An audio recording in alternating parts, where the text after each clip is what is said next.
ದೇಶ ಕಂಡ ಅತ್ಯಂತ ಮುತ್ಸದ್ದಿ ರಾಜಕಾರಣಿ, ಜೊತೆಗೆ ಬೆಂಗಳೂರಿನ ಒಂದು ಮಾಡೆಲ್ ಕನಸ್ಕೊಂಡು ಆ ಬೆಂಗಳೂರ ಹೆಸರನ್ನು ಅಂತಾರಾಷ್ಟ್ರೀಯ ಮಟ್ಟದಲ್ಲಿ ಕೊಂಡೊಯ್ದಂತಹ ವ್ಯಕ್ತಿ ಕರ್ನಾಟಕದ ಮಾಜಿ ಮುಖ್ಯಮಂತ್ರಿ ಎಸ್.ಎಂ. ಕೃಷ್ಣ ಅವರು ಇವತ್ತು ವಿಧಿವಶರಾಗಿದ್ದಾರೆ. ಸೊ ಅವರು ಮಾಡಿದಂತಹ ಸೇವೆ ಕೆಲಸಗಳಿಗೆ ಸಾಕಷ್ಟು ಜನ ಅವರ ಅಭಿಮಾನಿಗಳಾಗಿರ್ಬೋದು, ಅವ್ರ ಜೊತೆ ಕೆಲಸ ಮಾಡಿರೋಂಥಾಗಿರ್ಬೋದು, ಎಲ್ಲರೂ ಕೂಡ ಬಂದವರು ಸದಾಶಿವನಗರದ ಅವರ ನಿವಾಸದಲ್ಲಿ ಅಂತಿಮ ದರ್ಶನವನ್ನು ಪಡೆದು ಹೋಗ್ತಿದ್ದಾರೆ. ಅದೇ ರೀತಿ ಇವತ್ತು ನಮ್ಮ ಜೊತೆ ಅವ್ರ ಜೊತೆ ಕೆಲಸ ಮಾಡಿದಂಥ ಸಚಿವೆ ಒಬ್ಬರು ಇದ್ದಾರೆ, ರಾಣಿ ಸತೀಶ್ ಅವರು. ಮೇಡಮ್ ನಮಸ್ತೆ. ಮೊದಲನೇದಾಗಿ, ಈಗ ತಾವು ಎಸ್.ಎಂ. ಕೃಷ್ಣ ಅನ್ನೋ ಒಂದು ಹೆಸರು ಕೇಳಿದ ತಕ್ಷಣ ತಮಗೆ ನೆನಪಾಗ್ತಕ್ಕಂಥ ವಿಚಾರಗಳು? ಅವರ ಶಿಸ್ತು, ಅವರ ಒಂದು ಠಾಕುಟಿಕಿನ ದಿರಿಸು, ಮತ್ತು ಅವರ ಮೆದು ಮಾತಿನ ಅಧಿಕಾರಯುತವಾದಂಥ, ಅವ್ರು ಯಾವತ್ತೂ ಕೆಟ್ಟ ಭಾಷೆ ಬಳಸ್ತಿರಲಿಲ್ಲ. ಹೇಳೋದನ್ನು ನಿಖರವಾಗಿ, ನೇರವಾಗಿ, ಒಂದು ಖಡಕ್ಕಾಗಿ ಹೇಳ್ತಾಯಿದ್ರು. ಅದು ನನಗೆ ನೆನಪು ಬರುತ್ತೆ. ಆಮೇಲೆ ಭಾಳ ಮುಖ್ಯವಾಗಿ ಅವರ ಒಂದು ಕ್ಯಾಬಿನೆಟ್ನಲ್ಲಿ ಸಚಿವೆಯಾಗಿ ಕೆಲಸ ಮಾಡಿದಂಥವ್ರು ತಾವು. ಆ ಸಂದರ್ಭಗಳನ್ನು ನೆನಪು ಮಾಡ್ಕೊಳ್ಳೋದಾದರೆ, ಯಾಕೆಂದರೆ ಅವರ ಒಂದು ಕ್ಯಾಬಿನೆಟ್, ಅವರೊಂದು ಕಾಲಾವಧಿ ಸಾಕಷ್ಟು ಸಮಸ್ಯೆಗಳನ್ನು ಎದುರಿಸಿದಂಥ ಒಂದು ಕಾಲಘಟ್ಟ ಅದು. ಒಂದು ಕಡೆ ಬರಗಾಲ ಆಗಿರ್ಬೋದು, ಒಂದು ಕಡೆ ಕಾಡುಗಳ ವೀರಪ್ಪನವರು, ಡಾಕ್ಟರ್ ರಾಜ್ಕುಮಾರ್ ಅವ್ರನ್ನ ಅಪಹರಣ ಮಾಡಿದ ದಿನಗಳಾಗಿರ್ಬೋದು, ಸಾಕಷ್ಟು ಒಂಥರ ಅತ್ಯಂತ ಗೊಂದಲಗಳು, ಸಮಸ್ಯೆಗಳು, ಪ್ರತಿ ಕ್ಷಣ ಕೂಡ ಒಂದು ಹೆಜ್ಜೆ ಇಡಬೇಕಾದ್ರೆ ಯೋಚನೆ ಮಾಡಬೇಕಾಗಿತ್ತು. ಆ ಒಂದು ಪರಿಸ್ಥಿತಿಯನ್ನು ನೆನೆಸ್ಕೊಂಡ್ರೆ ಅವರು ಯಾವ ರೀತಿ ಅದನ್ನು ನಿಭಾಯಿಸಿದ್ರು ಅಂತ? ನಿಜವಾಗ್ಲೂ ಅವರಲ್ಲಿದ್ದಂಥ ಸಂಯಮ ಇದೆಯಲ್ಲ, ಸ್ಥಿತಪ್ರಜ್ಞತೆ ಮೆಚ್ಚುವಂಥದ್ದು.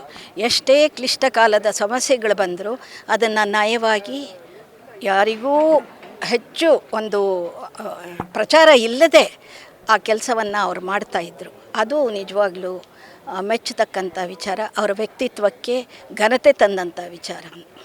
ಆಮೇಲೆ ಭಾಳ ಮುಖ್ಯವಾಗಿ ಅವರು ಯಾವುದೇ ಒಂದು ವ್ಯಕ್ತಿಗಿಂತ ಇಂಪಾರ್ಟೆಂಟು ಅವರ ಒಂದು ನಿರ್ಧಾರಗಳು, ಅವರ ಟ್ಯಾಲೆಂಟ್ಗೆ ಜಾಸ್ತಿ ಗೌರವ ಕೊಡ್ತಿದ್ರು. ಹಿರಿತನಕ್ಕಿಂತ, ಬಂಡವಾಳಕ್ಕಿಂತ ಕೆಲಸಗಾರಿಕೆಗೆ ಪ್ರಾಮುಖ್ಯತೆ ಕೊಡ್ತಾಯಿದ್ರು. ಮತ್ತು 10 ಜನರ ಐಡಿಯಾಗಳನ್ನ ತಗೊಂಡು ಯಾವುದೋ ಒಂದು ಇಂಪ್ಲಿಮೆಂಟೇಷನ್ ಮಾಡಲಿಕ್ಕೆ ಮುಂದೋಗ್ತಿದ್ರು ಅಂತಕ್ಕಂಥದ್ದು ಕೂಡ ವಿಚಾರ. ಸೊ ಅದ್ರ ಬಗ್ಗೆ ಹೇಳೋದಾದರೆ, ಕೆಲವು ನಿರ್ಣಯಗಳನ್ನು ನಮ್ಮ ಇಲಾಖೆ ವತಿಯಿಂದ ನಾನು ತೆಗೆದುಕೊಂಡಾಗ, ಅದು ಧರ್ಮಸ್ಥಳದ ಹೆಗ್ಗಡೆಯವರ ಧರ್ಮಸ್ಥಾನ ಟ್ರಸ್ಟು ಹಾಗೂ ಕನ್ನಡ ಮತ್ತು ಸಂಸ್ಕೃತಿಯ ಇಲಾಖೆಯ ಸಹಯೋಜನೆಯೊಂದಿಗೆ ಹಳೆಯ ದೇವಸ್ಥಾನಗಳ ಅಭಿವೃದ್ಧಿ ಮಾಡ್ತಕ್ಕಂಥದ್ದು.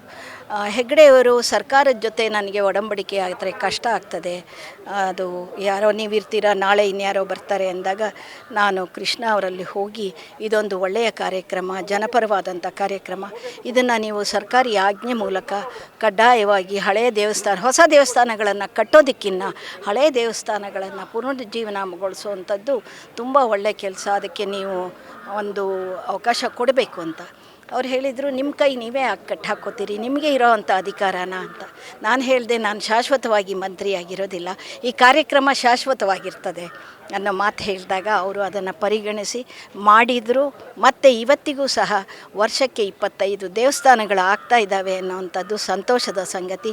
ಅದರ ಜೊತೆಗೆ ವಚನ ಸಾಹಿತ್ಯ, ದಾಸ ಸಾಹಿತ್ಯ ಕ್ರೋಢೀಕರಿಸಿ ಅದನ್ನು ಡಿಜಿಟಲ್ ಮೂಲಕ ಅವರು, ನಮ್ಮ ಕಾರ್ಯದರ್ಶಿ ಕೇದಾರ್ ಅವರಿದ್ದರು, ಮತ್ತು ಮುದ್ದು ಕೃಷ್ಣ, ಎಲ್ಲರೂ ಒಟ್ಟಾಗಿ ನಾವು ಕೆಲಸ ಮಾಡಿದಾಗ ತುಂಬ ಒಳ್ಳೊಳ್ಳೆ ಕೆಲಸ. ಅದು ಮನೆ ಅಂಗಳದಲ್ಲಿ ಮಾತುಕತೆ ಮತ್ತು ಕಿಶೋರ ಪ್ರತಿಭೆ, ಬಾಲ ಪ್ರತಿಭೆ, ಸಂಗೀತಗಾರರಿಗೆ ಪ್ರೋತ್ಸಾಹ ಕೊಡುವಂಥದ್ದು, ಸಾಹಿತಿಗಳ ಸಮಗ್ರ ಸಾಹಿತ್ಯಗಳನ್ನು ಪುನರ್ ಪ್ರಕಟಣೆ ಮಾಡುವಂಥದ್ದು, ಇದೆಲ್ಲದಕ್ಕೂ ನನಗೆ ಮುಕ್ತವಾದಂಥ ಅವಕಾಶ ಕೊಟ್ಟಿದ್ದರು.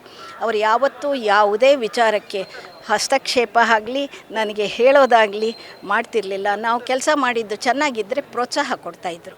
ಅದು ನಮಗೆ ಅವರಲ್ಲಿ ಆತ್ಮವಿಶ್ವಾಸ, ನಾವು ಮಾಡೋ ಕೆಲಸಕ್ಕೆ ಪ್ರೋತ್ಸಾಹ ಎರಡೂ ಸಿಗ್ತಾಯಿತ್ತು. ಮೇಡಮ್, ಭಾಳ ಮುಖ್ಯವಾಗಿ ಅವರು ಎಷ್ಟು ಅಟ್ರಾಕ್ಟಿವ್ ಮತ್ತು ಸ್ಟೈಲಿಶು, ಅದೇ ರೀತಿಯಾಗಿ ಜೋವಲ್ ಪರ್ಸನಾಲಿಟಿ ಕೂಡ ಅವ್ರದ್ದು ಅಂತ, ಒಂಥರ ಜೋವಲ್ ಪರ್ಸನಾಲಿಟಿ ವ್ಯಕ್ತಿತ್ವ ಅಂಥ ವಿಚಾರಗಳೇನಾದರೂ ಕೆಲವು ನೆನಪು ಮಾಡ್ಕೊಳ್ಳೋದಾದರೆ? ಖಂಡಿತ ಅವರು ಎಷ್ಟು ನೀಟಾಗಿ ಸುಹೃದ್ರೂಪಿ ಆಗಿದ್ದರು. ಅವರು ನಮ್ಮ ತಂದೆ ಜೊತೆ ಕ್ಯಾಬಿನೆಟ್ನಲ್ಲಿದ್ದರು, ಅವ್ರ ಜೊತೆ ನಾನು ಕ್ಯಾಬಿನೆಟ್ನಲ್ಲಿದ್ದಿದ್ದು, ಮತ್ತು ಅವ್ರ ತಂದೆ MRA ಆಗಿದ್ದರು, ನಮ್ಮ ತಂದೆನೂ MRA ಆಗಿದ್ದ. ಹೀಗೆ ರಾಜಕೀಯ ಸಂಬಂಧ. ಒಂದ್ಸಲ ಎಲ್ಲರೂ ಶಾಸಕರು ಹೇಳಿದರು ಮುಖ್ಯಮಂತ್ರಿಗಳ ಹತ್ರ, ಸರ್ ನಾವು ರಾಣಿ ಸತೀಶ್ನ ಮಹಾರಾಣಿ ಮಾಡಬೇಕು ಅಂತ ಇದ್ದೀವಿ ಅಂತ. ಅವರಂದರು, ಏನು ರೀ ಅದು ಮಹಾರಾಣಿ ಮಾಡೋದು ಅಂತ. ಇಲ್ಲ, ಈ ಅಮ್ಮ ಬೀದರು, ಬಿಜಾಪುರ, ಬಾಗಲಕೋಟೆ, ಬಾದಾಮಿ ಅಂತ ಸುತ್ತುತ್ತಾ ಇರ್ತಾರೆ, ಪಾಪ ಅವ್ರ ಯಜಮಾನ್ರು ಸತೀಶ್ ಏನು ಮಾಡಬೇಕು, ಅವ್ರಿಗೆ ಇನ್ನೊಂದು ಮದುವೆ ಮಾಡ್ತೀವಿ, ಆವಾಗ ಇವ್ರ ಪಟ್ಟ ಮೇಲೆ ಹೋಗುತ್ತೆ, ಮಹಾರಾಣಿ ಆಗ್ತಾರೆ.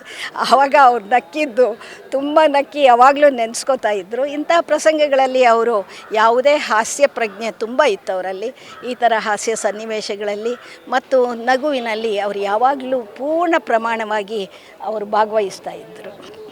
ಮೇಡಮ್, ಜೊತೆಗೆ ಬಹಳ ಮುಖ್ಯವಾಗಿ ಅವರ ವ್ಯಕ್ತಿತ್ವ ಮುಂದಾಲೋಚನೆಗಳಾಗಿರ್ಬೋದು, ಜೊತೆಗೆ ಇನ್ನೊಂದು ಕಡೆ ಅವರ ಕ್ಯಾಬಿನೆಟಲ್ಲಿ ಎಲ್ಲೂ ಕೂಡ ಸಮಸ್ಯೆಗಳು ಮಾಡ್ಕೊಳ್ತೀರ ಕೆಲಸ ಮಾಡ್ತಾ ಇದ್ದ ಸಂದರ್ಭದಲ್ಲಿ 4 ವರ್ಷಕ್ಕೆ ಅನಿವಾರ್ಯವಾಗಿ MP ಎಲೆಕ್ಷನ್ ಬರುತ್ತೆ, ಜೊತೆಗೂ ಆ ರೀತಿಯಾಗಿರ್ತಕ್ಕಂಥ ನಿರ್ಧಾರಗಳು ತೊಗೋಬೇಕಾದ್ರೆ ಯಾವ ರೀತಿ ಮನಸ್ಸು ಮಾಡ್ತಿದ್ರು ಅಂತ.